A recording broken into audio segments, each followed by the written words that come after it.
తను ఎన్నుకున్న మార్గాన్ని జర్నలిజాన్ని వదిలేసి సమాజ శ్రేయస్సు కోసం ఎన్ని కష్టాలు వచ్చినా ఇబ్బందులు వచ్చినా ఆటంకాలు వచ్చినా తన వల్ల తన కుటుంబం కూడా ఇబ్బందులు పాలైనా కూడా మనోధైర్యంతో ఒక తెలంగాణ గడ్డ మీద ఒక తెలంగాణ పోరాట వారసత్వాన్ని, తెలంగాణ ఉద్యమ వారసత్వాన్ని, తెలంగాణ మలిదేశ ఉద్యమ వారసత్వాన్ని ఉనికి పుచ్చుకున్న బిడ్డగా ఎక్కడ చెలించకుండా కూడా దాన్ని అడుగు ముందుకేస్తే నడిచాడు తప్ప మళ్ళీ వెనక్కి తగ్గలేదు.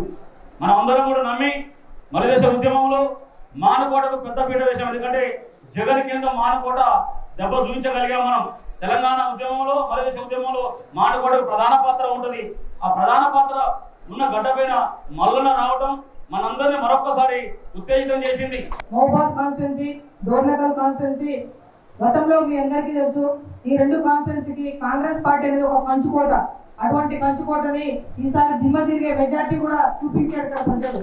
ఎందుకంటే డోర్నకల్ కాన్స్టిట్యున్సీలో 53,000 మెజార్టీ వచ్చింది. ఇక్కడ మహబూబాద్ లో కూడా 51,000 మెజార్టీ కూడా వచ్చింది. అంటే ఇక్కడ కార్యకర్తలు ఎందుకంటే ఎంత స్ట్రాంగ్ ఉన్నారో అందరికీ తెలుసు. ఎందుకంటే గత ప్రభుత్వము టిఆర్ఎస్ పార్టీ ఏంటంటే టిఆర్ఎస్ సెంటిమెంట్ తోటి అప్పుడు ఓట్లేసి చేశారు. కానీ ప్రభుత్వ పరంగా ఇక్కడ ఉన్నటువంటి ప్రజాప్రతినిధులు ఎందుకంటే టిఆర్ఎస్ కార్యకర్తలకే లబ్ధి చెందే విధంగా పనిచేస్తారనే ఉద్దేశంతో కూడా ప్రజలు కూడా వారికి బుద్ధి చెప్పడం జరిగింది. ఎందుకంటే టిఆర్ఎస్ సెంటిమెంట్ తోటి 10 సంవత్సరాల వాళ్ళు మీరు చేసిన పరిపాలన చాలని చెప్పి ప్రజలు మార్పు కోరుకున్నారు. మన ఇంటి పక్కన ఎవరెవరు డిగ్రీ పూర్తి చేసిరో వాళ్ళందరి ఓట్లు నమోదు చేయించాల్సినటువంటి అవసరం ఉందని చెప్పి నేను కోరుతా ఉన్నాను.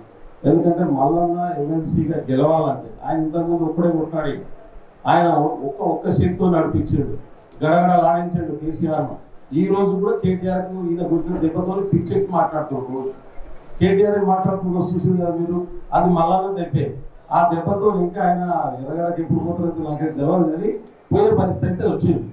ఆయనకి ఏం కనబడడం బుద్ధులు లేవగానే మల్లన్న కనబడుతుంది. ఆయన ఇక యూట్యూబ్ ఛానల్లో కనబడతాయి. ఆయన ఒక్క డైరెక్ట్ మల్లన్న పేరు చెప్పడం ఇబ్బంది కాబట్టి యూట్యూబ్ ఛానల్ అంటాడు ఆయన. కాబట్టి అంత పెద్ద దెబ్బ కొట్టి ఆయన మనం గెలిపించుకోవాల్సినటువంటి బాధ్యత మన మీద ఉంది. ఎమ్మెల్సీగా గెలిపించుకోవడం కోసం ఖచ్చితంగా ఓట్లు నమోదు చేయించాలి. ఈ ప్రాంతాల్లో 53,000 మెజారిటీ వచ్చింది. 2 కాన్స్టిట్యున్సీలు కలిపి 54,000. నేను 53 లక్ష, అది 53, ఇది 51, 2 కలిపి 104,000 మెజారిటీ వచ్చింది. అంటే ఇక్కడ రేపు ఎమ్మెల్సీ ఎన్నికల్లో కూడా అదే పద్ధతిలో మెజారిటీ రావాల్సినటువంటి అవసరం ఉంది. నన్ను అడిగితే టీఆర్ఎస్ కు డిపాజిట్ రావద్దబ్బా, డిపాజిట్ రాకుండా గెలిపించాలి మనం. మల్లన్నను ఎవరికి టీఆర్ఎస్ డిపాజిట్ రాకుండా చేయాలి మనం. మల్లన్నను అంత మెజారిటీతో గెలిపించాల్సినటువంటి అవసరం ఉంది. అది గెలవాలంటే ఓటు నమోదు జరగాలి. ఇప్పటికి దాదాపు 2 లక్షలు 2.5 లక్షలు అయినట్టున్నాయి. కనీసం 5-6 లక్షల అకౌంట్లు కావాల్సినటువంటి అవసరం ఉంది. దయచేసి దీని మీద దృష్టి పెట్టాలని చెప్పి నేను కోరుతా ఉన్నాను. రాబోతున్నటువంటి పట్టభద్రుల ఎమ్మెల్సీ ఎన్నికల్లో మహబూబాబాద్ పాత్ర ఏందనేది అంశం అనుకుంటున్నాను నేనైతే. ఇప్పుడు దాకా డోర్నకల్ పాత్ర అయిపోయింది. ఇప్పుడు మహబూబాబాద్ పాత్ర ఎలా ఉండబోతుంది? మహబూబాబాద్ పాత్ర ఉండాలంటే ఈ ఫిబ్రవరి 6 తారీఖు లోపల మహబూబాబాద్ లో ఉన్నటువంటి ప్రతి పట్టభద్రుడు తమ ఓటును నమోదు చేసుకోవాలి, ఎన్రోల్ చేసుకోవాలి. అప్పుడు పాత్రలోకి వస్తారు అన్నట్టు. ఈ ఎన్రోల్మెంట్ జరగకపోతే ఏ పాత్ర ఉండదు. ఈ ఎన్రోల్మెంట్ జరగకపోతే ఏ పాత్ర ఉండదు. ఆ తర్వాత 6 తారీఖు తర్వాత మీరు మల్లన్న గారి నాయకత్వం ఒడి తిరగాలన్నా ఒకటే, ఒడి తిరగాలన్నా ఒకటే. ఇది ఇక్కడికి తీర్మానమో నేను లేకపోతే బెల్లనో లేకపోతే ఇంకోరో కాదు.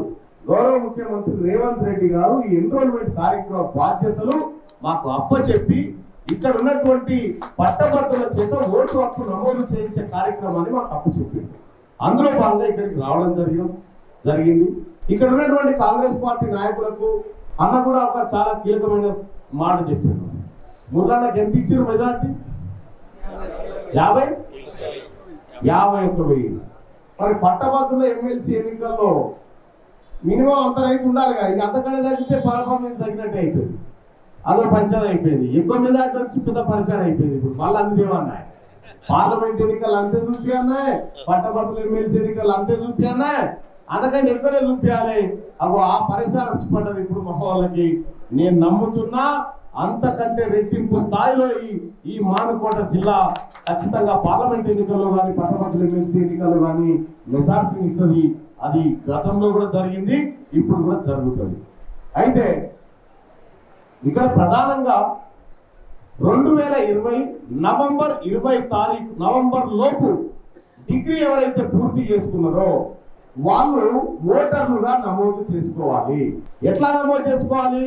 ఆన్లైన్లో చేసుకోవచ్చు, ఆఫ్లైన్లో చేసుకోవచ్చు.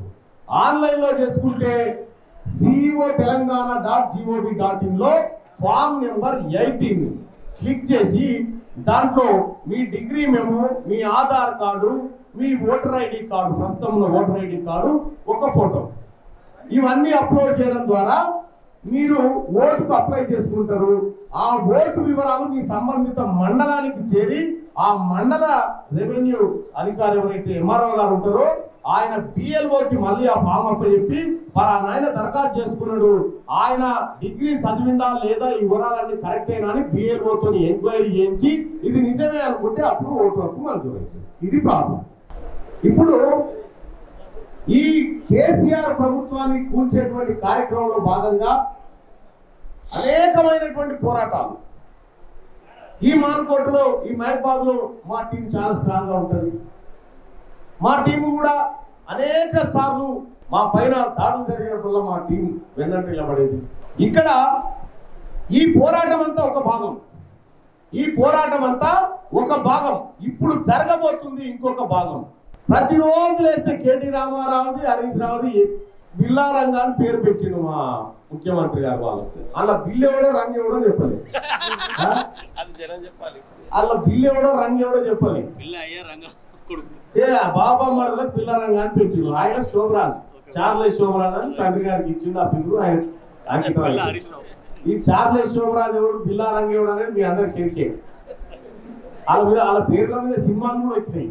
సో అటువంటి వాళ్ళు అన్నట్టు ఈ బిల్లా రంగాలు 2 నెలలు కూడా కాలే అధికారం పోయి. ఏమాయ్ కరెంటు బిల్లులు అంటే సోనియా గాంధీ ఇంటికి పంపాలంట. కాళేశ్వరం బిల్లు ఎవరింటికి పంపాలి? మరి ఎవరింటికి పంపాలి? కేసీఆర్ ఇంటికి పంపాలి. మీరు ఇయ్యరు, మీరు చెయ్యరు. ఈ రాష్ట్రంలో ఉన్నటువంటి ప్రజలకు 6 గ్యారంటీలు ఖచ్చితంగా అమలు చేసి ఆ తల్లి సోనియా గాంధీ ఇచ్చిన మాటను నిలబెట్టుకునే ఒకే ఒక ప్రభుత్వం కాంగ్రెస్ ప్రభుత్వం. అంటాడు కేటీ రామారావు గారు అంటారు, కేసీఆర్ పోయినందుకు జనం బాధపడుతున్నాడు. ఏమనుకున్నా బాధ నాదే? కేసీఆర్ పోయినందుకు బాధపడుతున్నట, తిండి తింటలేరట, గుండె వాళ్ళుతున్నట, తిండే తింటలేరట. ఒకట చెప్పుకొస్తారు కూర్చోట. వాళ్ళ తిండి సంగతి ఇప్పుడు అసెంబ్లీలో నిన్న మొన్న చూసిరు కదా. నిన్న మొన్న రేవంత్ అన్న ఉన్నంతసేపు కుక్కిన పేలేక కూర్చోడు, ఆయనతో లేచేయడం కలుస్తాడు అని. ఆయన జర్ర అట్లా ఛాయ్ తాగొస్తాను వరకల్లా మళ్ళీ కాయకాయ అంటారు. ఇక మరి సరే అసెంబ్లీలో అంటున్నారు కానీ మరి మండలికి మేము వచ్చినాక ఎట్లుంటుందో అప్పుడే ఆడుంటారు. ఆడ కవిత ఉంది, ఇంకా ఆడ కవితం ఉంది.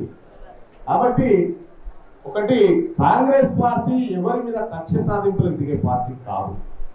కాంగ్రెస్ పార్టీ ప్రజలందరి సంక్షేమాన్ని కోరే పార్టీ.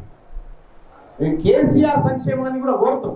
మన ఆర్థిక వ్యవస్థను మొత్తం దెబ్బతీసి మరి పేదోళ్ళని ఇంకా పేదోళ్ళ వైపు పోవాలని చెప్పేసి ఇక మిగతా అన్ని పథకాలు, సంక్షేమ పథకాలని పక్కన పెట్టి సంక్షేమ నిధులతో సహా కొలగొట్టిన కేసీఆర్కు బుద్ధి చెప్పడానికి మరి గత 10-15 సంవత్సరాలుగా ఎన్నో కేసులకు బారై మరి 2-3 సార్లు జైలు పాలై మరి పోరాటం చేసిన తీర్మాన గారికి మనం సంఘీభావంగా ఉన్నామని తెలియజేయాలంటే ఖచ్చితంగా మరి గెలుపు కాంగ్రెస్ పార్టీదే అవుతుంది. తీర్మానం అడిషనల్గా మనకు బలం. ఇప్పుడు మరి కాంగ్రెస్ పార్టీ కంచుకోటగా ఉన్న పార్లమెంట్, మన మహబూబాబాద్ పార్లమెంట్లో మన బలాన్ని అదనంగా తీర్మానం వలన బలం ఏంటని చూపాల్సిన అవసరం మనందరం మీద ఉందని చెప్పి తెలియజేస్తున్నాం.